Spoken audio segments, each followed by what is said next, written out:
Hey, good morning, everybody, and welcome to the Unlocked Show. I'm your host, Tracy Wilson. My pleasure to be here finally with you guys this morning. I want to have a little bit of I suppose I'm going to allow you to have a bit of a giggle at me today. Been one of those mornings, I just have to say. You're probably realizing if you're watching live right now on Facebook or YouTube, you're like, hey, Trace, your banner or your notification says that you weren't going to be going live till 10:30 tonight, and here you are, and it's just after 10:45 this morning here, Friday in Australia. Anyway, bit of a story, bit of a whirlwind morning I've had. Don't know if I'm Arthur or Martha today. It's like I said, it's been one of those days, and I wonder whether it's got something to do with all these long weekends that we've been having here in Australia. We've got 3 kind of long weekends in a row, all back to back, and it just really throws you out with what the heck day it is and what time it is. So anyhow, I'm grateful to be here with you guys finally. Got the time right anyway, managed to get myself to go live. And today I want to talk about personal branded websites and whether or not you actually need one or why you actually need one. And this conversation was actually stimulated because I was having a chat with somebody else who contacted me yesterday about her websites and what she was doing with her business, etc. And one of the questions I asked her was, do you have your own personal branded website? And she said, no, I don't, but should I? So that kind of gave me the idea for today's show. Also, when I was thinking about some of the stuff that's been going on kind of from a social media standpoint, and with Elon Musk now buying Twitter, and the rumors that have been going around that, hey, Elon has purchased Twitter, and he's going to shut it down. That is also one of those things that hopefully for you guys, it's been making you think about the danger in having all of our information or having a really heavy reliance on these platforms to be able to market ourselves, give ourselves, a presence and create our influence and authority, building upon those particular platforms. So I want you to think about this. If you don't have your own personal branded website, because most people would say, why do I even need it, right? Because I've got Twitter, I've got LinkedIn, I've got Facebook, I've got Instagram, I've got TikTok, I've got all these different social media platforms. Surely people can find me there. Why the heck do I need to have my own personal branded website? Well, if you just think about that statement that I just mentioned a little bit earlier about Elon Musk purchasing Twitter, and the fact that he actually does have, whether he's going to shut Twitter down or he's going to keep it alive, doesn't really matter. The fact is he has the power to be able to do that. Now, what if that actually happened across a whole bunch of different social media platforms? So you've spent a whole lot of sweat, tears, time, building out your profiles on various different platforms, only to find that they're now purchased by somebody else, and boom, in one fell swoop, that Thanos, that we've heard of. That's something that one of my mentors used to talk about, Thanos coming along and just kind of sweeping the legs out from under you, and all of a sudden what you've worked so hard for to build your profile and what have you is now gone. That is an absolute reality, and it could happen. So that leads me to the very first reason that you should actually create your own personal branded website, because then who's in control of that? Not Elon Musk, not somebody else who owns Facebook or Instagram or any of those platforms. You do. You would then own it, and you can do with it what you like. You can be the person that decides to shut it down or keep it going or pivot or do whatever you want with it. The other reason that I think it's really important for you to consider building a website of your own is you want to think about it as being like your central hub. And when I think about me doing shows like this, Unlocked with Tracy Wilson, most people actually go and start Googling me. They would go and look for Tracy M. Wilson. And when they do that, what's going to happen? My personal branded website's going to come up because they're going to want to find out more about me. So more than likely, people will remember your name. They won't necessarily always remember the name of your business. So at least that gives you, the opportunity to be able to have more of a relationship with someone because they've taken the time to actually Google you and get to your website, and then they can then explore more about what you do. The third reason that I think is really important here, and a lot of people again would think, why do I need a personal branded website when I've got my own business websites? And I'm on that, I'm on the about page, I'm on the founders page, the owner, etc., etc.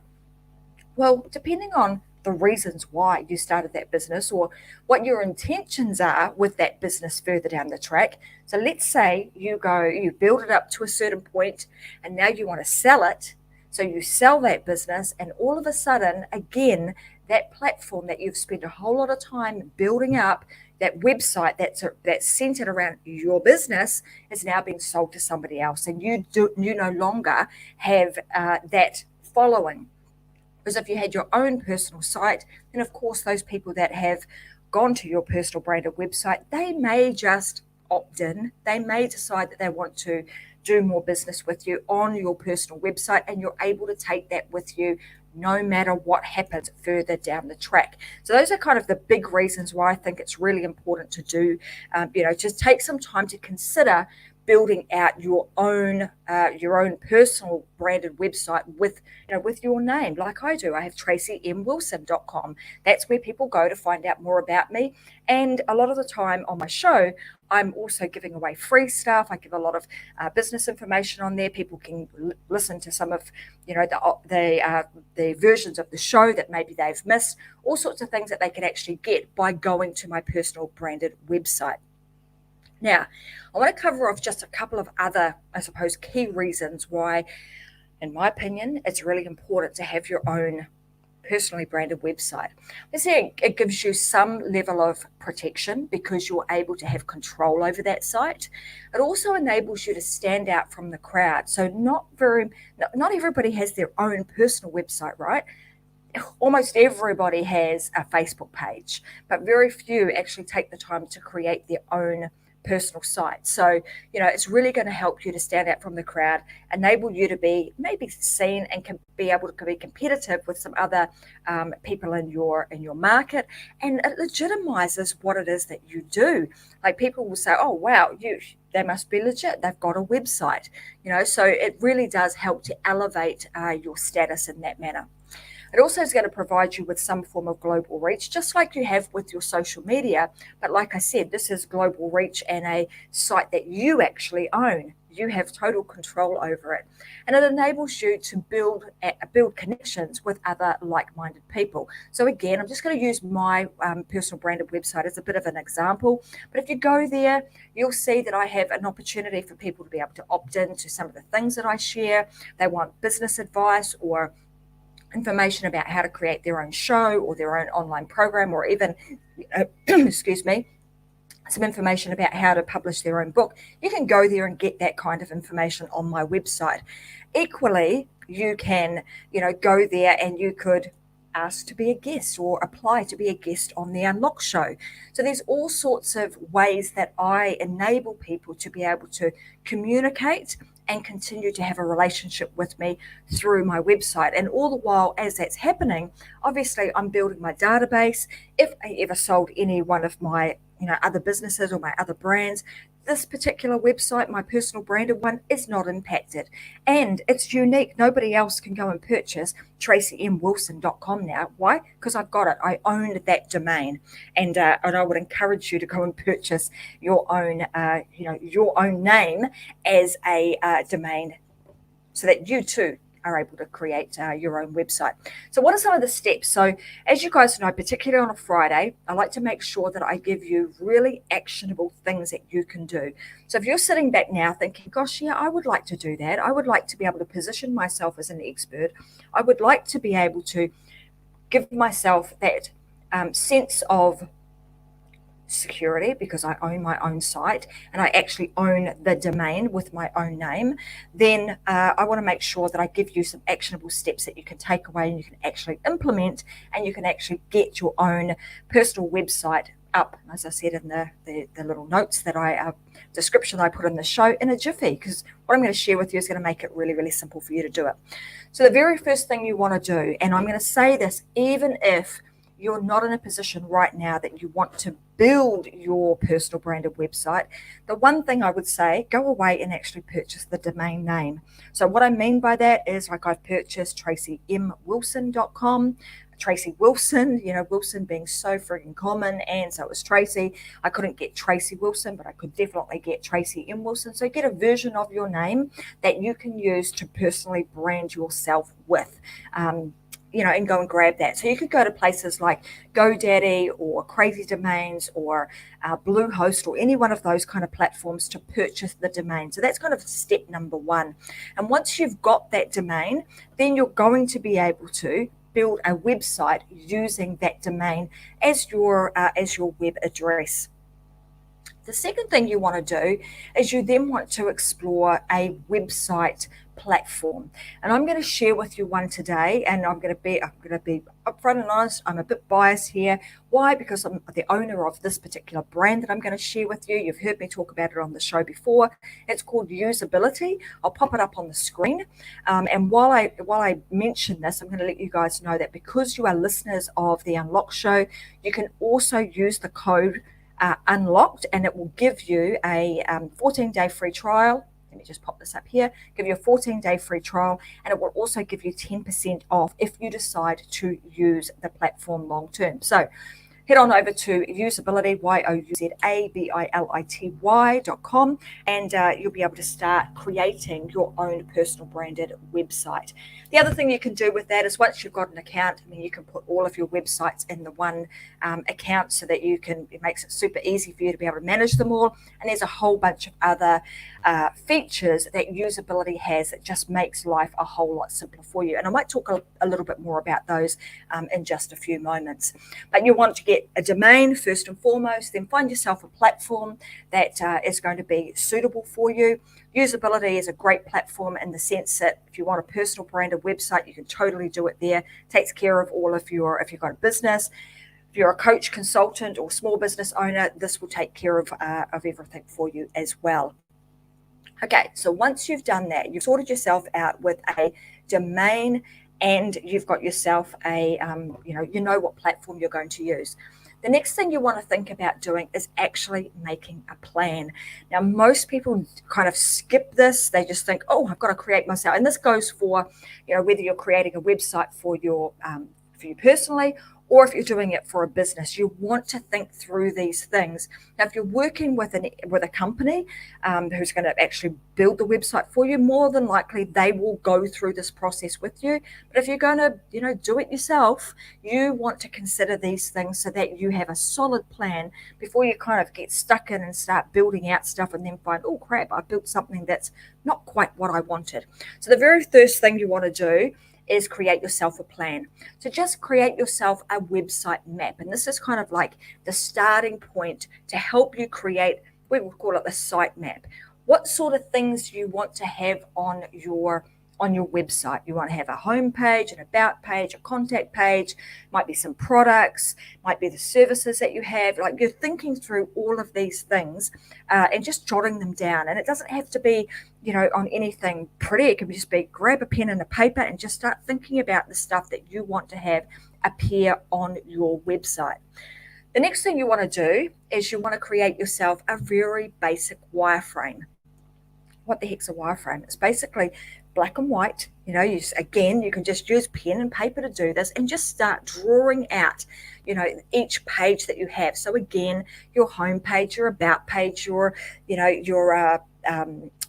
contact us page, so on and so forth. And just think about, on each of those pages, what are the elements that you want to have on each of those pages? So it might be an image, it might be some text, it might be an opt-in or some sort of offer that you have on each page. It might be a contact form, whatever it is. You're just going to jot those down. And you can do it in stick figure, picture format is what a wireframe would look like anyway. And just start jotting those down. Because again, when it comes time for you to get stuck in and start building using something like Usability, it's going to make the process really, really easy, because you'll simply be able to drag and drop the elements that you want onto the page. And the the third thing you want to think about in the planning phase is the creative brief. what is it that you actually want this website to do? What is your intention with it? What are you hoping to achieve from it? What does success look like with it? Some of those things, what is the message that you want to get across? What do your visuals look like? Do you have a logo? And I would recommend go get yourself a personal logo. And again, it doesn't have to be anything fancy. It could be something that you made inside of Canva, for example, just, with some cursive writing. That would be sufficient for you to be able to create a website with your own name. So you want to put all of these things, just jot them all down, get them out of your head, get them into some form of document. And that way, again, when it comes time to actually build it, you've already got all the information there rather than having to go away and start thinking about things mid-build. You just don't want to be doing that. All right, then we get to the point of, okay, what am I going to do now? Now that I've kind of thought through what I want and I know my intention of my website, I know what I want it to achieve, am I going to give this a crack myself as do it the DIY way, or do I need to enlist some expert help? And if I do need to enlist some expert help, what kind of help might I need? And I'm going to say, if you use usability, it will make it a heck of, could you do it DIY yourself? Absolutely. And why do I say that? Because I've got some amazing templates already built into the system. You simply pick a template and then it's just a simple drag and drop. Or you just copy in the information that you want into the template that has already been created for you. So it makes it really, really simple. But you'll figure that out when you get in there and you do your 14-day free trial. You'll see how simple it is. But what are some of the things that you need to think about when you're creating your website? Well, the first is, your website's going to need to have some form of copy on it, the words that are on the page. Now, you could either write those yourself, or better still, in this case, you might want to think about enlisting a copywriter.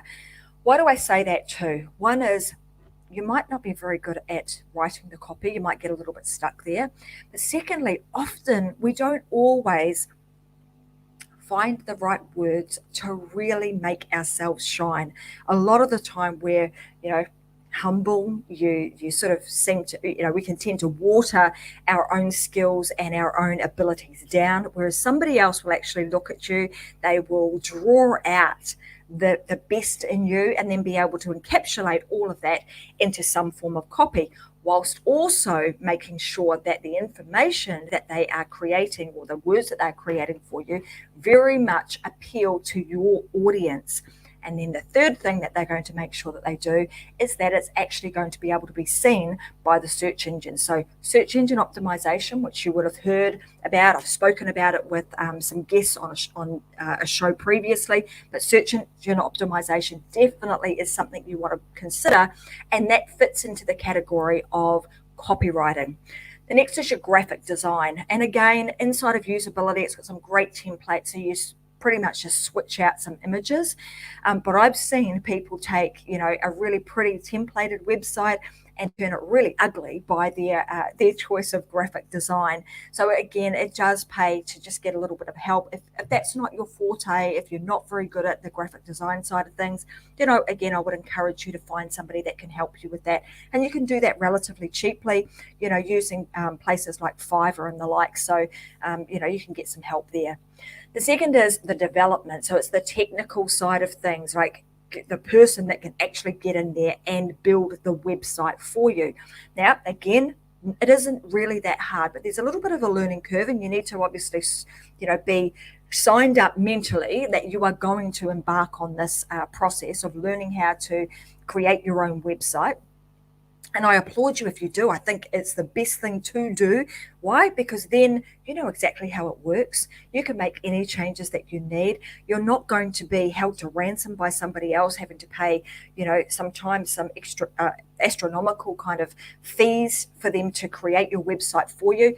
Doing it yourself, I'm totally for that. And I love to support people that are willing to get in there and give it a go.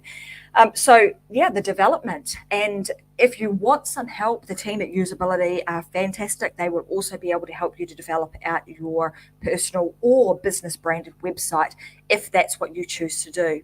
I've already covered off search engine optimization, which is kind of the words that we use and where we place them on, in the website, so that when people are searching through Google, that your website has the best possible opportunity of showing up in the lineup of searches for them, so that they then can obviously come in and do some business with you. And then the last thing is thinking about conversions. So it's one thing to actually have people come to your site, it's another to actually get them to convert. So whether that means that they actually convert into buying something, whether it means that they convert into being a subscriber, you want to be thinking about that and looking at your analytics so that you understand where the drop-off points are, or where some of the, I suppose, the problem points are in your website. And again, you'll learn a lot of this stuff over time as you start diving in and start working your way around a program such as usability, or any other program for that matter, or you could hire somebody to actually keep an eye on that stuff for you. You essentially take on the roles that you are comfortable with. If there's any of those roles that you think, gosh, I'm just not quite there in that area, then you might decide to employ somebody to help you. But equally, I'm going to say, get in there and give it a go. When you're building out your own website, and particularly when you're doing it yourself, you'll realize that nothing is set in concrete. You can change it anytime you like, and as your skills get better and better, you can jump right in and start updating your site, improving the imagery and improving the copy as you go. But important for you to be able to do that. And the next questions that people might have is, okay, so what are the important things that I would need to have on my website?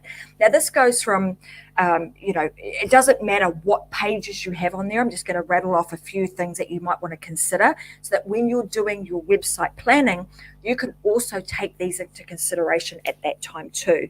So the first thing is like your headers, and you want to think about it as, like, we call them the hero images. It's like the images that people would see when they first hit your website, because you know that the top third of the page, right, is going to be what they see first. They're not going to see all the prettiness or the amazing words that you have on the page further down. They're only going to see what's at the top. So that part of your website is extremely important, and you want to make sure that you're speaking directly to your audience in, as high up on the website as you possibly can. That gives you the best opportunity. And just remember that when you start to, you then take a website that's on a big screen and you kind of squeeze that down onto a mobile, just remember that it's going to be, you've got less space. You can do a lot of things to optimize it from a mobile perspective, but just think about that. The next is your hero shot. And I'm talking about in the context of it being a personal branded site, that's the hero shot of you. So taking the time to go and get a professional photograph done, or if you've got a family member that takes really fantastic photos, then, get them to do that too. You want to grab something that really, highlights who you are, shows who you are, and enables you to connect directly with your audience. And often I'd say, you want to make sure that you're actually looking at the camera so that you feel like you've got that level of connection, so that when they get to your website, they're connecting with you. You're not looking away up into the clouds and that sort of stuff. Although I've got some pictures like that are a little bit more lifestyle. I think that the picture that you have on the front screen of your website should really be one that's looking at your audience, because your eyes often tell a big story about you. So it's the hero shot of you, and just making sure that the background is again, appeals to your audience. Often they'll look at it and they'll go, hey, she's just like me. She's a mum, she's at home, she's in her home office, whatever the case may be, or she's out on a boat. Depending on what your audience is into, then you would most likely take one of your shots in that kind of environment, because then they're able to almost transport themselves into that environment with you.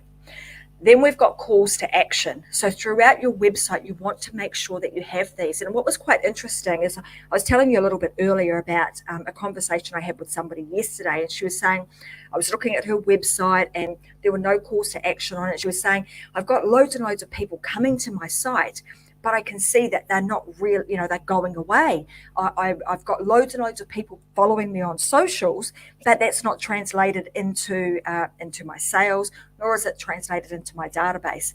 And it makes it really difficult for that to happen when you don't have the opportunity for people to opt in or purchase something from you. So really important that you have, those calls to action or some way of being able to capture people's data and information so that you can continue to serve them at the highest possible level. Now, I just want to pause for a moment here because I also want to say anytime you have any kind of opt-in on your site, you need to make sure that you comply with privacy policies and legislation around the world. A couple of days ago on Wednesday, I had Hans Skilrud on my show. I would recommend that you go back and you watch or listen to that show because he gives some great information about the legalities and the legal requirements that we have of what we need to put onto our website. And I can say, in usability, you'll be able to do that really, really simply. But go and listen to that podcast and that show because he gives you some great information about that. So calls to action and also forms on your page, really important. Again, for the simple fact that people have taken the time to go to your website, hopefully because they want to know more about you, or they probably want to buy something for you or figure out, who are you, invite you to something. There's a reason why they are there, hopefully not just to spam you, but there's a reason why they are there. And you want to make sure that you give them a reason to be able to come back. You give them a reason to be able to continue the conversation with them. And that's often by creating some form of offers, by way of lead magnets or opt-ins or a contact form or some way of them being able to continue that conversation with you. The next things that you want to put on your website are what we call trust builders. Now, what are these trust builders? Now, these are elements that you can have. You can sprinkle them throughout your website. You have things like testimonials. You might have some accolades for awards that you have won. You might have certifications that legitimize what it is that you are about. You might have a membership site on there, an ability for people to be able to become a member of your community and learn more about what it is that you teach or what it is that you share.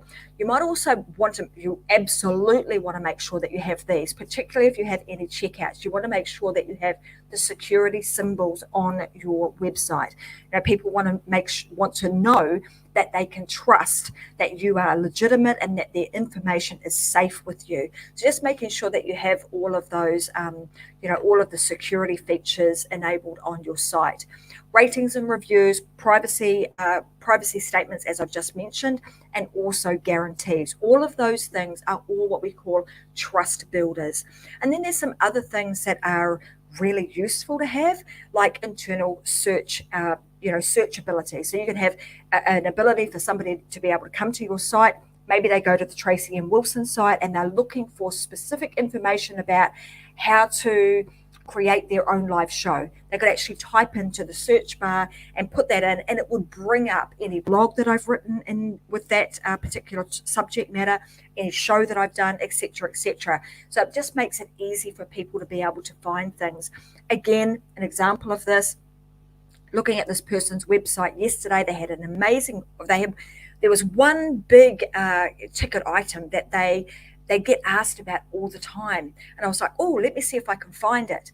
Well, I'm scrolling, and I couldn't find it, right? It was buried deep in the store. So just making sure that whatever, if you've got some, items that are hot sellers, you want to bring them, to the forefront so that people can find them really, really easily, making sure that your site's user-friendly.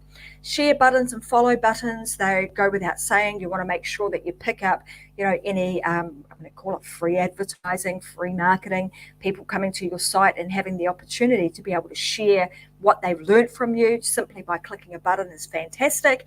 And then also making sure that you utilize, the space that you have in your footer of your website to give any other, important information. So those are some of the things that I would consider having on your website. Is that it's a fairly broad list? Is there more? Yes. And if you wanted to, explore that even further, we absolutely can. And you can just organise a time to have a chat with one of the team at Usability, and they'll help you work your way through what your website should have on it and help you get started with usability really, really quickly.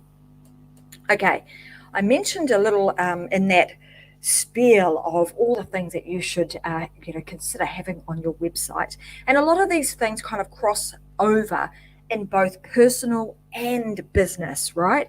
Why? Because your intention will be to grow your database, is to enable you to be able to continue to have conversations with people and enable them to buy from you, whether it be today or further down the track. That's what you want. Not to mention the fact that once you build out your database and you've got a list of ongoing clients, that it's going to increase the value of your business. So if in time you want to sell it, that database is going to be a very valuable asset for you. Now, I also mentioned that you want to build out this database and this email list. So you want to think about some of the things that you could offer. So on your personal branded website, what are the things that you stand for? What are some of the things that people ask you about on the regular? Consider creating, whether it's an ebook, whether it's some sort of freebie giveaway, a worksheet, a workbook, a video, a webinar, a toolkit, an assessment, whatever the case may be.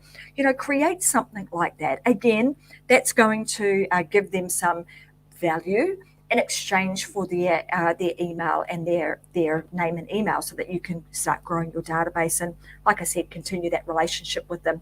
But there's all sorts of different ways that you can create your lead magnets or your opt-ins that will make it easy for you to be able to grow your database, but equally, more importantly, for you to be able to continue the relationship and continue to add value to your, to those people that have taken the time out to come to your website. So I'm hoping that today's session has kind of given you a really high-level brain dump. These are all the things that you need to consider and why it's so important for you to, at the very least, go and buy your domain.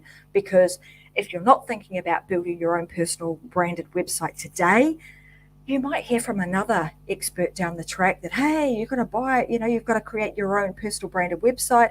And the day you try and go and do that, somebody else already heard that message, 12 months ago, and they purchased the domain. So head on over and get yourself the domain at the very least, and then you've got some options. Then you can sit back, you can think about, do I want to do this today? Is it a today thing? Do I want to do it next week or even next year? At least you've secured that website address for you.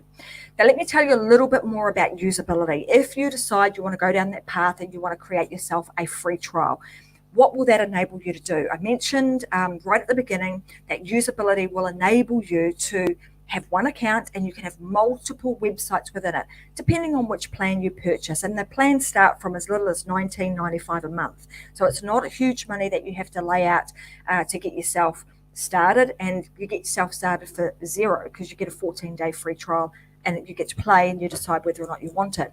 But you can build your websites, you can build your funnels, your membership sites. You've got a CRM inside of there. You've also got email marketing, and there's a whole raft of other things that you can do inside of usability. But like I said, what I would recommend you do, head on over, get yourself a free trial, and don't forget to use the discount code Unlocked if you decide that you want to go down the path of actually using usability on the regular. And then once you do, if you've got any questions about it, you can reach out to the team at youzability.com, and they will be able to help you with any questions that you have. So I'm hoping that today you've learned a thing or two about why you should create your own personal branded website. I can't wait to see them. Let me know in the chat, actually, or in the chat section, that have you got your own personal branded website? Have you gone down that path and created it? And let me know where I can find you, so I can head on over and say hello, or get yourself on, get yourself started with usability. I'm just going to just jump over here to some of the comments and the questions that I've got here. So let me just read them. All right, somebody's just asking, should I get a website with the extension .net if my name is already taken? You absolutely can. What I find, here's an interesting one, and this is my personal view. What I find is most people default to it, especially here in Australia, default to the .com or .com.au. So for instance, if I had tracywilson.net, and people go, and there was already somebody who had tracywilson.com, and most people would default to the .com, I'm probably going to be sending a whole lot of traffic to her site, right? So when it comes to the name, I would just think about what is the most common extension used in your country. If .net is what is commonly used, I know in America they use .net a lot, particularly here in Australia and New Zealand, it's .com, .com.au or .co.nz is pretty common in both of those countries. So just think about what's common in your country and where your audience resides. If you are global, in the ideal world, you'd grab the .com. And in my case, as you can see, I couldn't get tracywilson.com, so I grabbed the tracymwilson.com, and I use that to build my own personal brand using the tracymwilson.com brand. So anyway, I hope that answers that question for you. Any other questions that you have that are in relation to building out your personal brand, trying to, how do I go about creating my influence and building my influence and my authority? How do I get my message out there? Then I would encourage you to head on over to Tracy M. Wilson. Just drop me go to my contact page, drop me a message, and, let's have a bit of a chat, and I'll give you some pointers or some tips that might be able to help you. I'm happy to do that on a personal conversation, and and hopefully you'll go away and you'll get yourself started, and you just never know. You might decide that you want to, get out of your comfort zone and crack yourself out of that little shell that you created for yourself, the safe zone, and start your own show just like this. Saying that, guys, I'm going to wish you guys a fantastic weekend. We've got another long weekend here, as I said, in Australia. Really mucks you up and throws you around when you've got kind of that many long weekends in a row. But I'm going to say we absolutely enjoy it. It's people, I think, especially my husband, could get used to doing these 4-day weeks. I think he absolutely loves it. 3-day weekends, I reckon that's the way to go. But anyhow, lucky for me, I'm able to create that any way I want. If I want to do a 3-day week, I can, because being your own business owner, you have that flexibility and the opportunity to be able to do that. But I want to say thanks very much for joining me today. I'm Tracy Wilson, and I'll see you guys again next Wednesday. Got another amazing guest for you guys, and I'll see you then. Have a fantastic weekend. Alrighty, bye for now.